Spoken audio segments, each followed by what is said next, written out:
What up, YouTube? You already know the lad assassin himself, Big Lou, tapping back in with what it do. Big Lou, NFZR2, baby. So, you can tell from that thumbnail, that is none other than Iron Mike Tyson, once known as the scariest man on the planet. So, as everybody knows, he's got this upcoming fight coming up with Jake Paul sometime in July. I believe it is in the end of July, somewhere in the 20s. I believe. I'll get to the article, but first I'm going to speak from off top.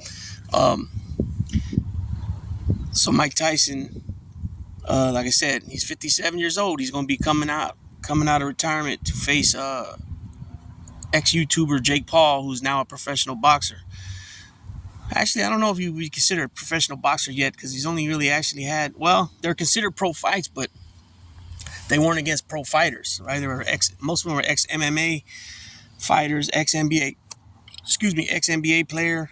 I know he's beat, Tyrone Woodley twice, Anderson Silva, Ben Askren, right? He lost to Tommy Fury. But I think his last one was against an actual boxer. So yeah, I guess it is considered a professional fight. And so, anyways, they're going to be facing in July something that the fight's getting big hype. The fight's getting big hype, like it should.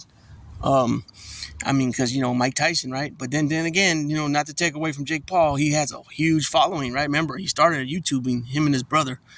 They come from a YouTube channel with a huge following, right?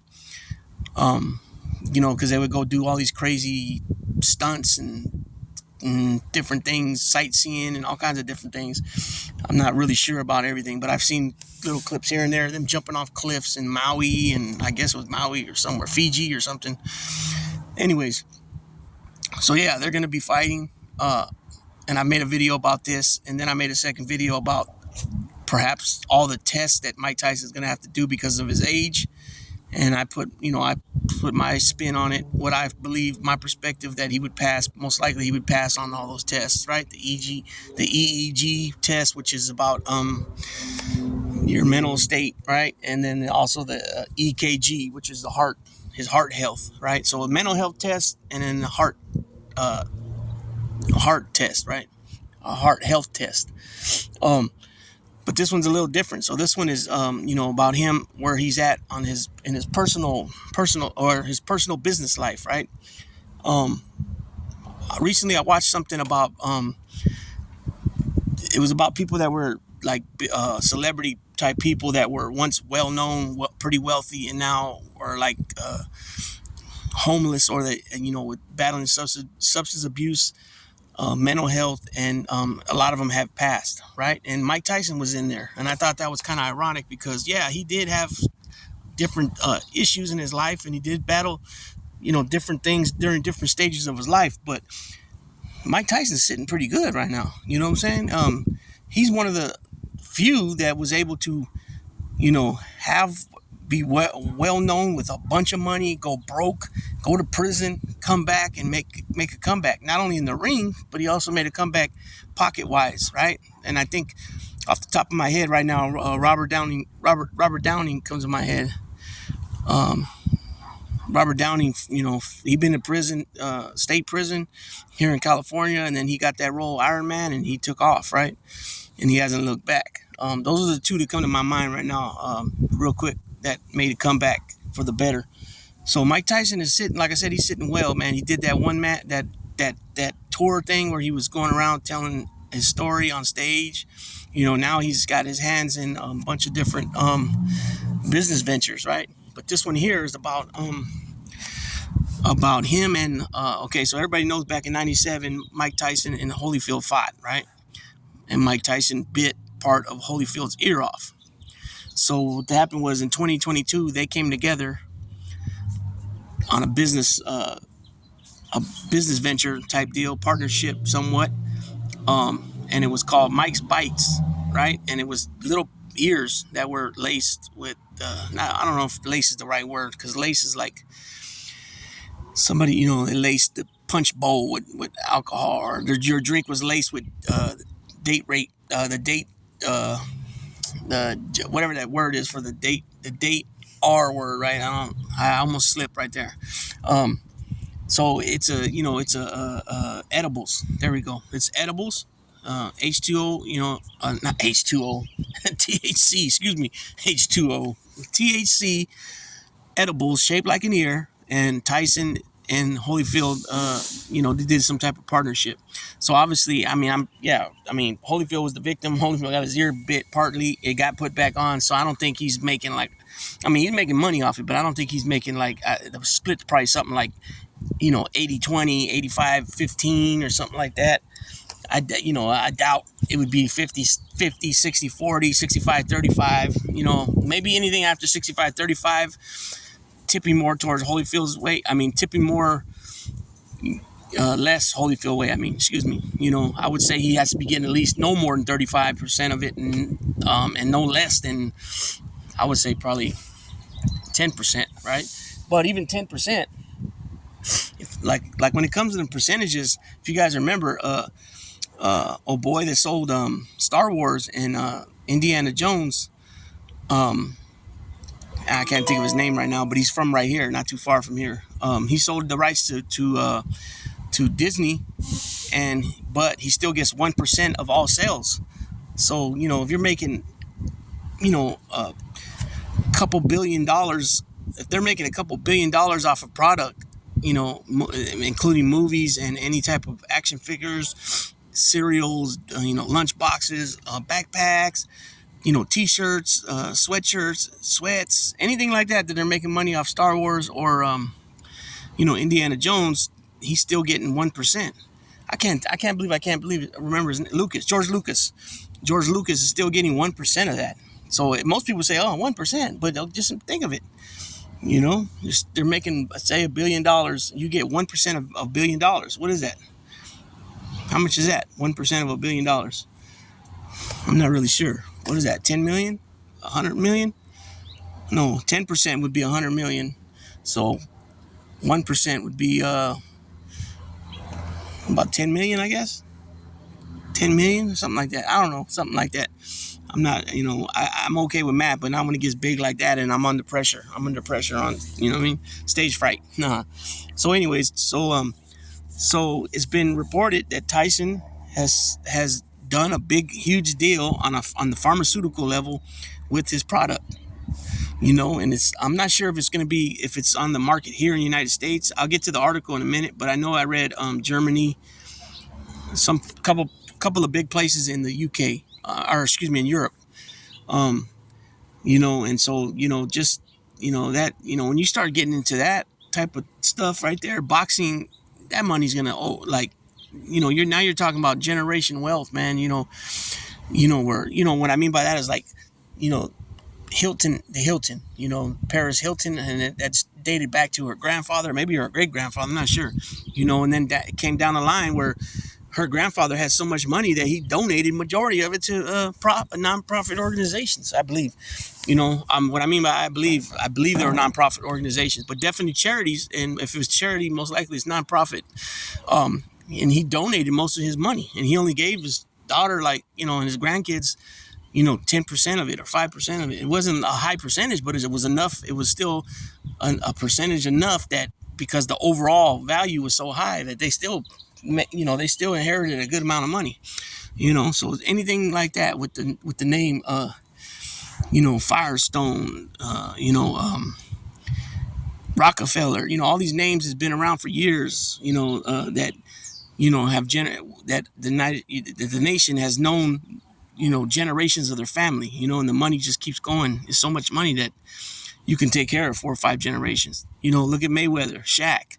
These dudes are started off. They're the heads of their they're like the matriarchs. The patriarchs. Excuse me. They're the patriarchs because their family. It's starting with them. So now we go down the line and say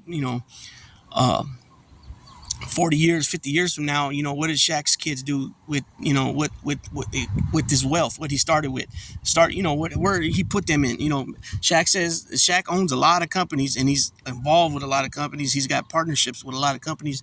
He will not buy this are his words, he will not buy a product, and he won't even advertise for the product unless he believes firmly in the product, and he most likely is going to be, not only does he use the product, he's going to be an owner of the product, part owner or whatever, so that's what I mean by that. Shaq, LeBron James, Curry's kids, even though Curry came from a little bit of money from his dad, nothing like what he's making, you know what I'm saying? But nonetheless, that's what I mean by generation wealth. Let's see what they do with the money, down the generations. And so, yeah, so he's, so with research, with all this stuff, it's coming to find out that the THC really helps people with pain, cancer, a lot of different things.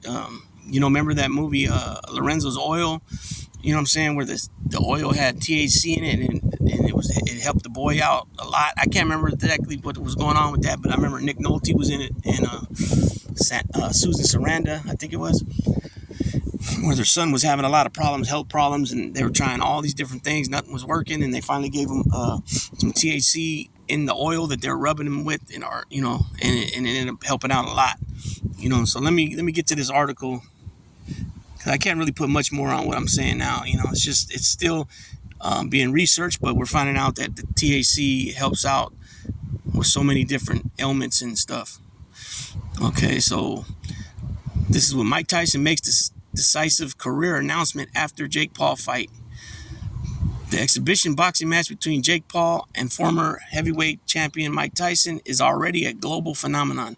3 months before it will be streamed live on Netflix in AT&T Stadium, the showdown will have significant ramifications for the sport of boxing, as well as the two fighters, with Paul, a former YouTube star, attempting to make a statement against Tyson, once one of the most feared athletes on the planet. And I've touched that. I got to touch that again, even though I have before. Mike Tyson's was a legitimate heavyweight, right? The youngest heavyweight champion ever, 20 years old, to win a heavyweight title. The explosiveness of his footwork, head movements, and being able to implement punches and power punches and combinations as he's within his movements, right? Just separated him from everybody back then, right? And I honestly believe that after Customato passed, if he would have stood straight on track all the way like he was, I think Kevin Rooney, was a lot lenient more with him. But especially after that, when he got the two managers and all that, everything, it went to shits. He started partying too much, and he actually had the love of boxing all those years, and he lost it, and now he gained it back. And I don't see Jake Paul, even though I will admit he is getting way better with each and every fight, with each and every training camp. Even though Mike Tyson's going to be 58 by the time they fight, he's going to feel it. I mean, he's going to feel these punches, man. Power does not leave an individual. Speed leaves, stamina leaves, quickness leaves, all that stuff leaves. Power doesn't leave. Again, I've referenced this before. I'm gonna reference it again. There's a clip of George Foreman hitting the heavy bag with his same trainer from years ago, holding it, and he's pounding the shit out of it. And his son comes, "Damn, Dad, you still got it." And he stops and turns. He says, "Power never leaves, son." And bam! He's hitting it hard, right? And we've been seeing what Mike Tyson's been doing. In his training each and every day of the training camp, right? I mean, he's in for a hurting, Jake Paul. You know what I'm saying? Okay, so let me get back to this. But after the fight, life will go on for Paul and for Tyson. The latter has spent years cultivating a business and media empire away from the ring, and it has received a fresh boost with a surprise announcement on Monday. So here we go. This is what I was talking about. In 2022, Tyson and Evander Holyfield controversially announced a joint venture selling edibles. The shock stemmed from the 1997 bout between the two boxers, in which Tyson bit off a portion of Holyfield's ear. And the edibles called Mike Bites are manufactured in the shape of a human ear. On Monday, Tyson's cannabis firm, Tyson 2.0, reached a deal with pharmaceutical company HuGe to distribute Mike Bites and other products to German and British consumers in a groundbreaking career move for the 57-year-old. I'm excited to make our world-class products available to medical cannabis patients in the region, Mike Tyson said in a statement. Together, we're setting new standards and delivering something that no one else is bringing to the table. Okay. So there it is there. That's what, I'm not sure yet what thumbnail I'm going to use. I think I got the one I'm going to use. I think it's just enough. But this is what, I did. No, this is, I believe this is, Facebook. It says, MedBud UK says Mike Tyson's Tyson 2.0 cannabis brand is coming to European medical via an exclusive deal with HuGe, currently cultivating in North Macedonia. It's planned for Tyson #medical cannabis products to be made available in both the UK and Germany. So that's huge right there, because both the UK and Germany are considered, they're one of the G7, powerhouse countries, right? Just like United States. I don't know, is it still G7 or is it G8 now? But anyways, these guys are, these countries are, they're right there. They're right there in the top, 5 and 6 countries, economy wise. You know what I'm saying? So this is a huge deal for Tyson. Just imagine if it gets, gets to Canada and gets to the United States and Portugal and Spain and, France and, if it's possible, if that's all possible, can you imagine that? How Mike Tyson would be sitting? I mean, like I said, again, they said he was worth $400-500 million back in his heyday, in his first title reign, right? In his late 20s, mid 20s, late 20s, mid 20s, early 20s and mid 20s. They said he was worth about $450-500 million. But this right here this is such a game changer for him and his family for the next 4 or 5 generations. Just think about it. You know what I mean? This just wanted to break a little news and speak about something a little different. Like I said, I'm trying to keep. I don't want every video to be about politics. Even though this is a crucial time right now because the election's coming up real soon. But I got a couple more sports videos coming right after this one. Might be one more and then a political video maybe, or it might be 2 more, and then we'll see how that goes. With that being said, Big Lou tapping out, baby.